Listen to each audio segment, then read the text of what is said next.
Do you have a car? If so, then parts of your car could be made with forced labor from China.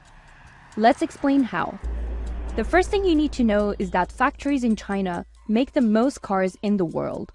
Major brands such as General Motors, Tesla, BYD, Toyota, and Volkswagen manufacture and sell cars in China. Factories in China are also increasingly exporting cars and car parts to global markets. So where does the forced labor come in? Well, almost 10% of the world's aluminum, a key material for car making, is produced in the Xinjiang region of China. Xinjiang is home to the Uyghurs, a predominantly Muslim Turkic ethnic group whose culture and language are different from China's majority Han population. The Chinese government has long repressed Uyghurs and in recent years committed crimes against humanity in Xinjiang. The government's abuses include an estimated 1 million arbitrary detentions, an intrusive mass surveillance system, and cultural and religious persecution. The Chinese government has also subjected Uyghur and other Turkic Muslim communities to forced labor, both in detention centers and through labor transfer programs. Labor transfers relocate Uyghurs from their homes in rural areas to urban areas to work in factories. Teams of government officials go door to door to identify candidates for transfers. Human Rights Watch and other organizations analyzed hundreds of Chinese government and company documents available online and found links between Xinjiang's aluminum producers and labor transfers.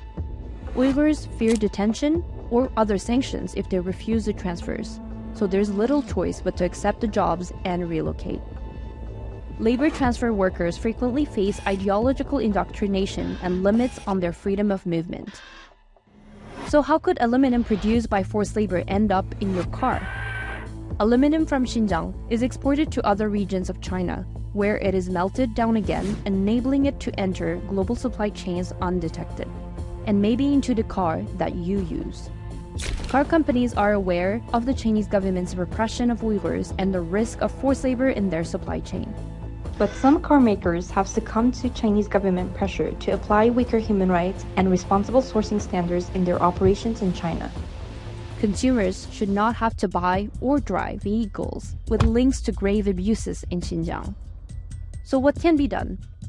When looking to buy a new car, consumers should ask manufacturers how they protect against links to human rights abuses, including forced labor in Xinjiang. Car companies should require their suppliers in China and elsewhere to prove the source of raw materials and show they are free from human rights violations. Countries should require companies to disclose their supply chains and prohibit the import of products containing parts or materials produced by forced labor.